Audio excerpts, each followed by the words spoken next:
A constitutional republic, not a democracy. The ideal of a democracy is universal equality. The ideal of a constitutional republic is individual liberty. A democracy always degenerates into dictatorship, which promises government-guaranteed equality and security, but it delivers nothing but poverty and serfdom for the people it robs and rules. America was founded as a constitutional republic to safeguard the liberties of the people against the tyranny of democracy or of one-man dictatorship. In this century, great strides have been made toward the goal of subverting our republic into a democracy. The foremost tactic of the subverters is subversion of language. By calling America a democracy until people thoughtlessly accept and use the term, the totalitarians have obscured the real meaning of our principles of government. That is a summary of my report on a constitutional republic, not a democracy. The full report after a message from my sponsor.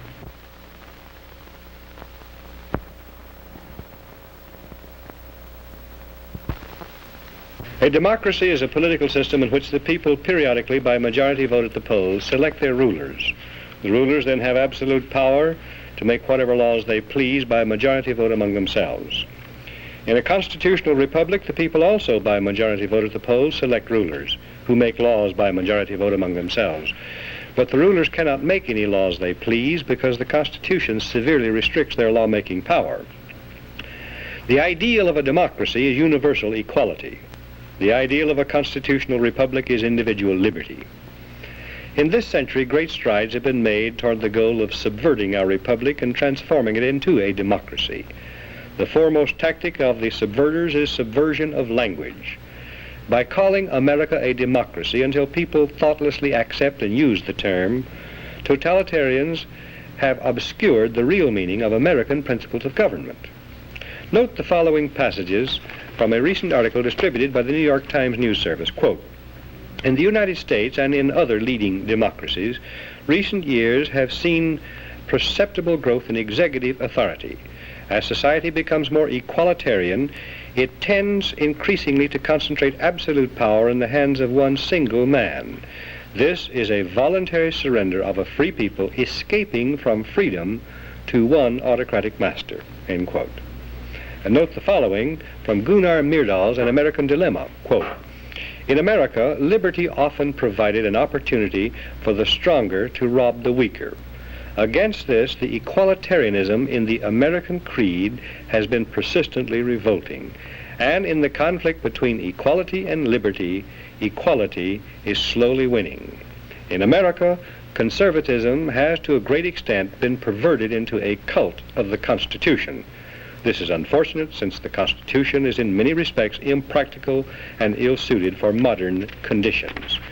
The worship of the Constitution is also a most flagrant violation of the American creed.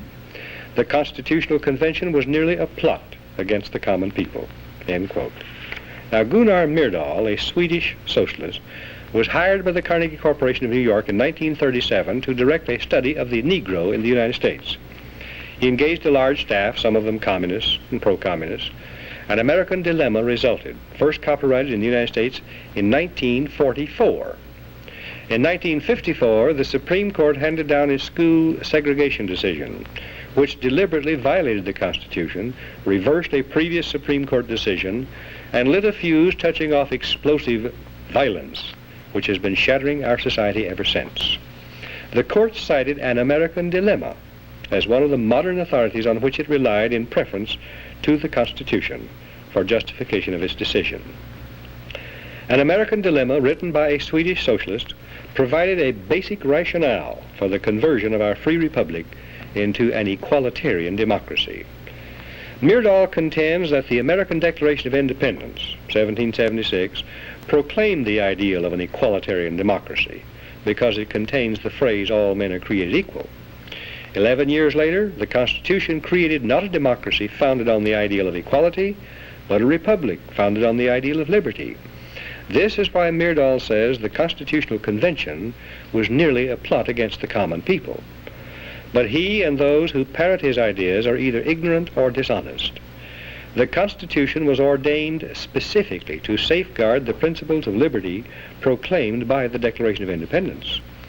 The Declaration's phrase, "all men are created equal," means that men are equal before the law and before the Creator, regardless of their inequality in human society.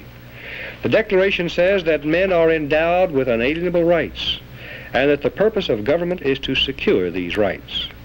The unalienable rights of man enumerated in the Declaration of Independence do not include equality, but they do include liberty, along with life and pursuit of happiness. Equality of all men in the eyes of God and before the law is a condition essential to freedom, but no other kind of equality is possible. Government efforts to achieve material equality will produce crushing tyranny, but will not make people equal. The writers of the Constitution were anxious to safeguard liberty against dictatorship, monarchy they called it, but their chief anxiety was to protect the country against democracy. Edmund Randolph, delegate to the Constitutional Convention from Virginia, said the general object of the convention was to provide a cure for the follies and fury of democracy. Elbridge Gerry and Roger Sherman, delegates from Massachusetts and Connecticut, urged the Constitutional Convention to create a system to eliminate the evils that flow from the excess of democracy. Alexander Hamilton, delegate from New York, said, "We are now forming a Republican government. Real liberty is not found in democracy. If we incline too much to democracy, we shall soon shoot into a monarchy." John Adams, one of the giants of the American Revolutionary period, said, "Democracy will envy all, contend with all, endeavor to pull down all. And when by chance it happens to get the upper hand for a short time, democracy will be revengeful, bloody, and cruel." Speaking of pure democracy, in which the people by majority vote act as their own lawmakers, instead of electing representatives to make laws, James Madison said, "Such democracies have ever been incompatible with personal security or the rights of property. A republic promises the cure for which we are seeking." Madison, known as the father of the Constitution, knew and said that enlightened men will not always be at the helm of government to serve as proper guardians of the public weal.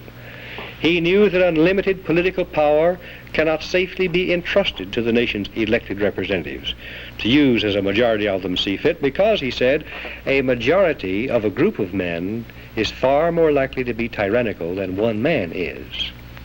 In a democracy, if a majority should develop hatred for all blue-eyed babies and order them eliminated, the babies could be legally executed, because whatever a majority wants at any given moment is supreme law of the land in a democracy. How can liberty be safeguarded against the mindless, soulless tyranny of majority rule when government is founded on the principle of majority rule? Jefferson answered that one, "In questions of power, let no more be heard of confidence in man, but bind him down from mischief by the chains of the Constitution." In short, America was founded not as a democracy, but as a constitutional republic. We pledge allegiance to the republic, for which our flag stands, not to a democracy. The Constitution requires a republican form of government for all states, but does not mention democracy, and neither does the Declaration of Independence or the Bill of Rights. The Constitution is a binding contract, enumerating limited powers which the federal government can legally exercise, prohibiting it from exercising any powers not granted in the contract. It denies federal officials the power to do whatever they claim to be necessary for the general welfare. Federal action not clearly authorized by the Constitution is illegal, even if approved by an overwhelming majority of the people, because all the elastic powers of government are left with the states. Ultimate power to change the organic structure of government was left with the people, but the means of making changes, amending the Constitution, were carefully prescribed to militate against hasty, unwise decisions by the people. As Benjamin Franklin left the State House in Philadelphia on the closing day of the Constitutional Convention, a woman asked him what kind of government the convention had given America, and Franklin replied, "A republic, if you can keep it." Very old and very wise, Franklin saw through the mists of time to the day when Americans might trade their freedom in a constitutional republic for the promise of government guaranteed equality and security in a democracy. And beyond that, to the day when democracy inevitably degenerates into dictatorship, guaranteeing nothing but poverty and serfdom for the people it robs and rules. The American constitutional system, unique in history, enabled Americans to develop a backward continent into the most magnificent nation of all time. The system was designed to prevent both tyranny by government and reckless rebellion by the people. We must restore it and keep it. And what can you do toward that end?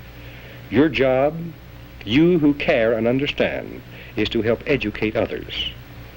I suggest that you might find a subscription to my report helpful. The Dan Smoot Report, on which these broadcasts are based, is sent every week through the mails and will reach you long before the broadcast does. It contains documentation and details I cannot put on the broadcast. You can read it, make up your own mind, pass it on to others. I think it may be an effective tool for you to use to help educate and activate others. And only by this means can we restore our republic.